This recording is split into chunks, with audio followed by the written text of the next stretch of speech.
안녕하세요, 구독자 여러분. 구독과 좋아요는 채널 운영에 큰 힘이 됩니다. 안녕하세요. 저는 서초구에서 키즈 카페를 운영하고 있는 50대 후반 여성입니다. 인생을 살면서 남편복, 자식복 등 여러 복이 있는데 저는 남편복이 유독 없던 사람입니다. 아이들이 어릴 때 남편이 암으로 일찍 죽었거든요. 여자 혼자 아이 둘을 키운다는 게 쉬운 일은 아니었는데 그나마 다행이었던 건 부유했던 친정으로부터 물려받은 재산이 제법 되었다는 겁니다. 그 당시 구하기 힘든 베이비시터를 고용해서 아이들을 돌봤고 가진 돈으로 부동산 투자와 주식을 했는데 성공을 거두며 50억 자산가가 되었죠. 아빠는 없지만 남들에게 기죽지 않게 해줄 거 다 해주고 풍족하게 키울 수 있었습니다. 그런데 자식들 다 키우고 보니 제가 자식복도 은근히 없는 것 같더라고요. 다 키웠는데 무슨 말이냐고요? 제 사연 들어보면 그럴 만도 하겠다 싶으실 겁니다. 그럼 과거의 시점으로 돌아가 본격적으로 제 이야기를 해드리겠습니다. 저에게는 2명의 아들이 있습니다. 말하기 부끄럽지만 큰아들은 직업 없는 한량 백수예요. 그래도 가끔 카페가 바쁘면 도와주긴 하지만 마지못해 도와주고 아주 잠깐 도와주면서 온갖 생색은 다 냅니다.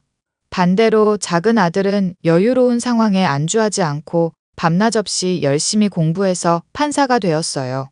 두 녀석 다 집안이 여유로운 건 알지만 정확한 재산 규모에 대해서는 모르죠. 큰 아들과 인연을 끊게 된 건 2년 전쯤일 거예요. 제 생일인데 두 녀석들이 메시지를 보내오더라고요. 엄마 생일인데 같이 못 있어줘서 미안해. 그래도 지난주에 같이 식사했으니까 괜찮지? 뭐 어때? 서로 일하는 게 바쁘다 보면 그럴 수 있지. 꼭 생일 챙겨야 하는 것도 아닌데 뭘. 크게 신경 쓰지 마. 야, 넌 책상에 앉아만 있는데 그렇게 바쁘냐? 드라마 보면 판사들은 앉아서 판결만 내리던데. 너도 그런 거 하는 거 아니야? 뭐라는 거야? 드라마랑 현실이랑 같은 줄 알아? 세상에 쉽게 돈 버는 일은 없어. 이게 형한테 대드냐? 아휴, 너희들은 맨날 싸우기만 하니. 아무튼 지난주에 먹었던 양갈비 너무 맛있었다. 엄마 처음 먹어보는 건데 냄새도 안 나고 좋더라. 그래? 다행이네. 다음에 또 가자. 엄마 나한테 선물 같은 건 기대하지 마. 알다시피 난 백수잖아. 대단하신 판사님이 크게 한턱 쏘실 거야. 선물 같은 거 굳이 안 받아도 돼. 그저 너희들이 잘 먹고 잘 살면 그게 선물인 거야. 알겠지? 왜? 엄마는 갖고 싶은 거 없어? 판사하면 돈도 잘 버니까 쟤한테 뭐 하나 사달라고 그러지? 형, 그런 말 할 시간에 형도 정신 차려서 직장 잡아야지. 나이도 있는데 언제 자리 잡아서 장가 가고 그럴 건데? 카페 일을 제대로 배우거나 다른 일을 좀 찾아봐. 너 지금 나보고 조언해 주는 거냐? 너 판사라고 뭐라도 됐다고 생각하나 본데 그런 가짜는 소리 집어치워. 내 인생 내가 알아서 살 거니까. 네가 뭔데 이래라 저래라야? 이수현, 이도현, 그만하지 못해? 너희들 이렇게 싸울 거면 둘 다 연락하지 마. 저 자식이 먼저 시비잖아. 왜 나한테 뭐라 그래? 내가 너만 갖고 뭐라 하니? 둘 다 똑같아. 서로 할 말만 하고. 아무튼 더운데 건강들 잘 챙겨라. 도현이는 시간 나면 집에 들러서 반찬 가져가고. 알겠어. 미안해, 엄마. 큰 아들은 제가 봐도 조금 답답한 경우였어요. 나이가 33인데 아직도 번듯한 직장 하나 없이 한량처럼 지냈으니까요. 이게 다 오냐오냐 키운 제 탓이다 생각하고 어련히 알아서 하겠지 하고 놔둔 게 제일 큰 잘못인 것 같았습니다. 그러던 어느 날 큰 아들이 해외여행을 가보고 싶다며 저에게 돈을 달라더군요. 저는 하는 일이 바빠 일일이 신경 써주지 못했고 카드랑 현금을 쥐어주며 알아서 하라고 내버려뒀죠. 평범한 일상을 보내며 몇 개월의 시간이 흘렀는데 큰 아들이 갑자기 뜬금포 발언을 하는 겁니다. 갑자기 결혼하고 싶은 사람이 생겼다며 여자친구를 소개해준다고 하는 거예요. 카페에서 한참 손님을 치르고 커피 한잔하며 쉬고 있는데 큰 아들에게 전화가 왔습니다. 엄마, 혹시 다음 주 주말에 시간 괜찮아? 주말이야 뭐 인영 씨도 있고 다른 직원들 있으니까 크게 바쁜 건 없는데. 아니, 나 결혼하고 싶은 사람 생겼어. 그래서 엄마한테 소개해 주려고. 다음 주 주말에 도연이도 온다며 이참에 가족들한테 인사시키게. 뭐? 결혼? 너 여자친구는 언제 사귄 거야? 나 파리로 여행 갔다 왔을 때 만났어. 글쎄 사는 곳도 비슷하고 강남에 고깃집 하신다더라고. 여행 다녀와서 연락 몇 번 하면서 만났지. 근데 갑자기 무슨 결혼인데? 서로 많이 좋아하고 죽고 못 사니까 하겠다는 거지. 아니, 엄마 말은. 너 가진 것도 없고 직장도 없는데 그거 그 여자가 알아? 강남에서 엄마랑 카페 운영하고 있고 어느 정도 여유 있다고 부동산 재벌이라고 대충 둘러댔지. 뭐? 부동산 재벌? 수현아, 너 책임질 수 없는 말은 하는 게 아니야. 남의 집 귀한 딸 데려다가 뭐 하는 짓이야? 아니, 그럼 그 정도 말도 못해? 어차피 카페 엄마 하기 싫어하면 나한테 주면 되고 지금이라도 같이 하면 되잖아. 왜 그렇게 부정적인데? 아들 인생 망치고 싶어? 말하는 꼰세하고는 네 인생은 네가 알아서 사는 거지. 왜 그런 거짓말을 하는 건데? 아, 몰라. 아무튼 난 결혼할 거야. 다음 주에 데리고 올게. 큰 아들은 거의 통보식으로 인사를 하러 온다고 했습니다. 그래도 뭐 자식이 좋다는데 이래라 저래라 할 수는 없잖아요. 마냥 어린애도 아니고 뭔가 뜻이 있겠거니 하고 데리고 와서 저녁이나 한 끼 하자고 했습니다. 이래봬도 제가 음식 솜씨가 조금 좋은 편이라 집에서 잔뜩 차려 먹기로 했어요. 예비 며느리는 큰 아들이 해외여행에서 만난 여자였는데 직업은 간호사더군요. 서울에 집도 있고 부모님은 강남에서 유명한 고깃집을 운영하는 보통의 평범한 집이었습니다. 둘이 만난 지 반년도 안 된 시기에 결혼을 언급하길래 조금 이른 감이 있다 생각했지만 둘이 원하니까 결국엔 상견례를 하게 되었죠. 예비 사돈들은 늦은 나이에 얻은 귀한 딸을 여유 있게 시집 보내고 싶어 했습니다. 약간 옛날 사고방식을 가진 사람들이라 신혼집은 어떻게 할 건지부터 물어보더군요. 대충 알아서 둘러대고 서로의 질문에 대답하며 화기애애한 분위기로 마무리되었습니다. 아들과 예비 며느리를 통해 예단 목록을 받기로 했고 본격적인 결혼 준비에 돌입했습니다. 엄마, 신혼집은 어디로 구하는 게 좋을까? 아무래도 직장 근처가 낫지. 세아가 직장이 의정부랬지? 그 부근으로 알아보면 될 것 같은데? 막상 알아보려니 힘드네. 좋은 집, 마음에 드는 집 찾으려니. 그럼 집 고르는 게 쉬운 줄 알았냐? 그나저나 세아가는 생각해둔 게 있니? 아니요. 직장이랑 가까우면 좋을 것 같아요. 매번 늦지 않게 갈 수 있고 긴급 상황이면 바로 달려갈 수 있으니까요. 그렇지? 그래서 내가 알아본 게 있는데 병원 바로 근처더라고. 시세는 3억 정도 하는데 지어진 지 10년 조금 넘었어. 근데 워낙 브랜드라 리모델링하면 사는데 지장은 없을 거야. 신축도 아니고 10년이 넘은 아파트라고? 그래, 그 아파트가 위치도 좋고 요즘 교통편도 발달해서 강남도 1시간이면 온단다. 에이, 그래도 집은 신축 아파트는 사줘야지. 다시 알아봐주면 안 돼? 자기야, 어머니가 신경 써주신 건데 그렇게 말하면 안 되는 거지. 선뜻 집 알아봐 주시고 해결해 주시는 게 얼마나 감사한 일인지 모르지?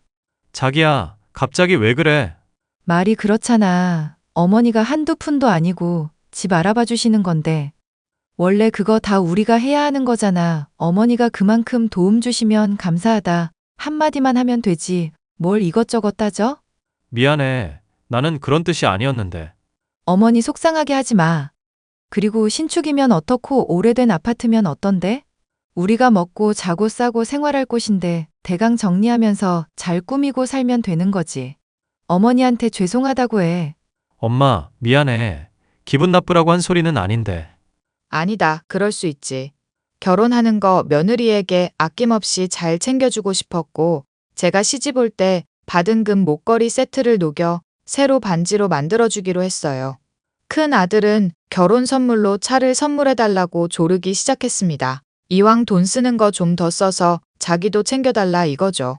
예비 사돈들과도 따로 날 잡아서 커피 한잔 하기로 하고 며칠 뒤 만나 이야기를 나누게 되었습니다. 직장 근처로 신혼집을 얻어줄 생각이라 하니 연신 고맙다고 감사 인사를 전하더군요. 거기까진 좋았습니다. 그런데 갑자기 강남의 아파트로 다시 알아보면 안 되냐는 말을 하는 겁니다. 이미 신혼집을 구매해서 어렵다고 말했더니 표정이 싹 변하면서 귀한 딸 그런 거지 같은 아파트에 살게 하기 싫다는 거예요. 저는 순간 빈정이 상해 함부로 말하는 거 아니라고 쏴붙이고는 이 결혼 다시 생각해보자 했습니다. 솔직히 신혼집 사는데 돈 한 푼 안 보탰으면 그대로 따라와줘야 하는 거 아닌가요? 의견을 제시했어도 진작에 했어야 하는 게 맞고요. 하지만 큰 아들은 결혼이 못하게 될까봐 저에게 소리를 치기 시작했습니다. 전화가 와서는 대뜸 화부터 내더라고요. 아니, 엄마, 내가 거지도 아니고 3억이 뭐야 환갑이 다 돼가는데 3억짜리 집밖에 못 해줘?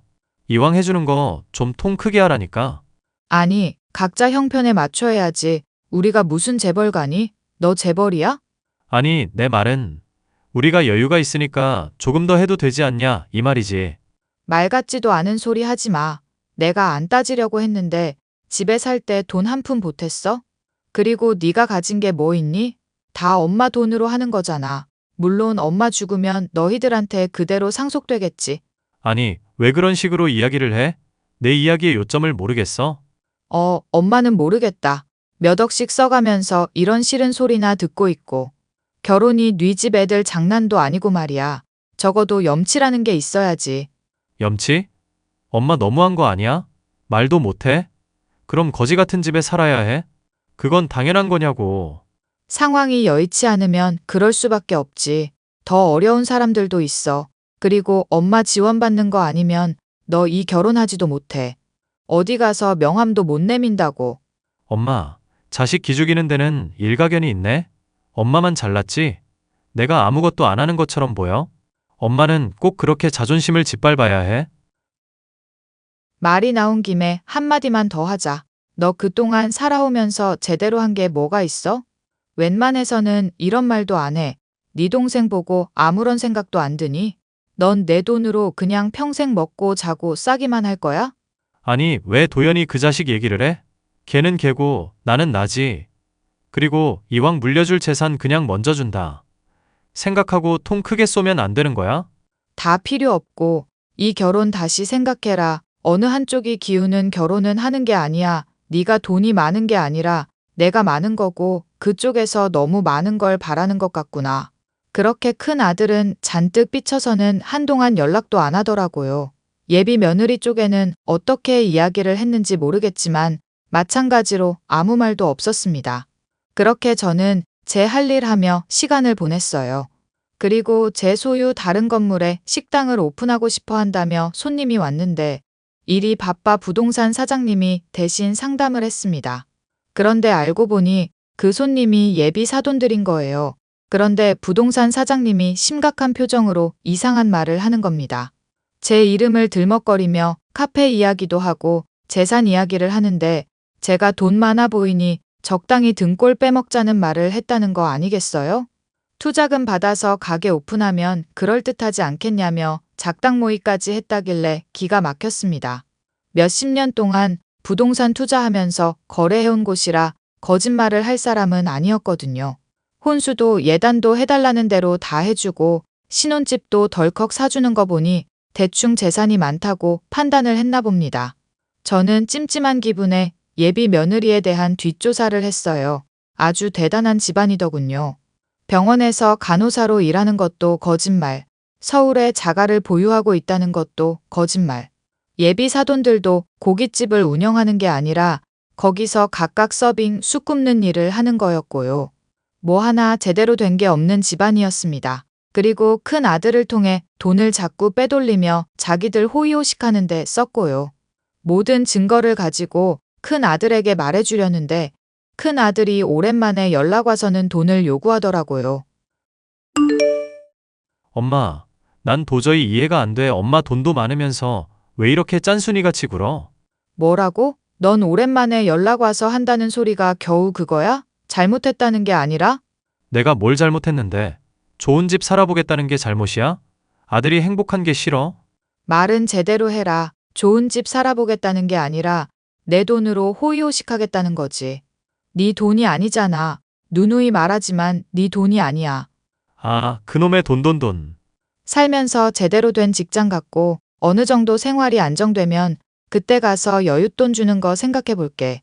아무리 생각해도 그냥 주는 건 아니야. 10,000원 벌기가 얼마나 힘든지 알아? 네가 아무 생각 없이 가만히 앉아서 돈 생기길 바라면 그건 정말 잘못된 거야. 누군가는 고생해서 피땀 흘려버는데 너는 날로 먹으려 하는 거잖아. 엄마, 말은 잘한다? 정말 너무한 거 아니야? 진짜 그러다가 나랑 인연 끊고 내가 안 보고 살겠다 하면 엄마가 더 속상하지 않을까? 너 말 다 했니? 저번에 외제차까지 뽑아줬잖아. 지금까지 내가 몇 억을 썼는데 고마운 줄 몰라? 너 나한테 고맙다고 말한 적 있어? 키워준 걸로도 나는 다 한 거야. 너는 뭐 했니? 아이씨, 이래서 부모 잘 만나야 되는 건데 쥐뿔도 없는 집안에서 태어나가지고. 쥐뿔도 없어? 너 말 다 했어? 사실이잖아. 그러니까 아무것도 안 해주지. 내 말이 틀렸어? 그래, 그렇게 생각해. 앞으로 너는 내 아들 아니다. 그딴 년한테 눈 멀어서 패가망신 시키려는 사람이 바로 내 눈앞에 있었네. 뭐? 엄마 너무하네. 너무해도 어쩔 수 없어.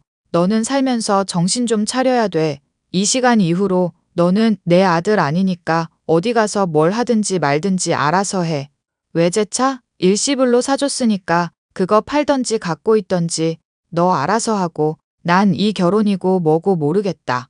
그리고 내 남은 재산은 사회에 환원해야겠네. 50억인데. 뭐? 엄마. 저는 그 길로 독한 마음을 먹고 큰 아들의 연락처를 차단해버렸습니다.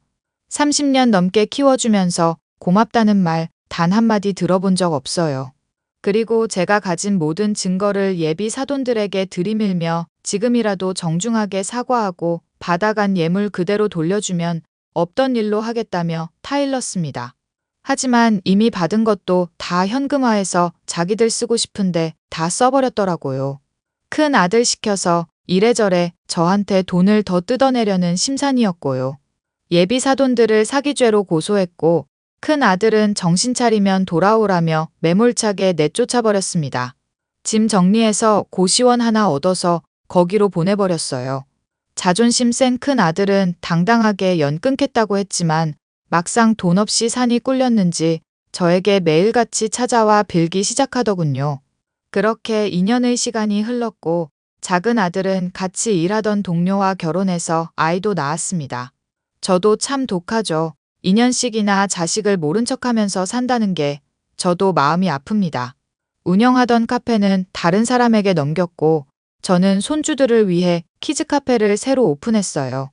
아들 내외가 둘 다 일하는 관계로 손주들을 돌보며 일도 하고 싶고 이참에 키즈 카페 하나 내보자 했던 거죠. 작은 아들은 종종 저에게 큰 아들의 소식을 전해주곤 하는데요. 2년 동안 아르바이트도 하고 자격증 공부도 하고 뭔가 느낀 게 있는지 일이라는 걸 시작했더라고요. 얼마 전에는 평택에 있는 공장에 취직해서 그곳에서 생활하고 있답니다. 조금 더 지켜보고 화해할지 말지 결정할 생각이에요. 제 사연 어떠셨나요? 자식이기는 부모 없다지만 살면서 깊은 깨달음 정도는 일깨워줘야 한다고 생각해요. 그래야 자식들도 잘 살고 저도 후회 없이 여생을 살다 갈 수 있을 테니까요. 제 사연 들어주셔서 감사드리고 여러분도 자식들, 가족들과 항상 행복한 시간 보내세요.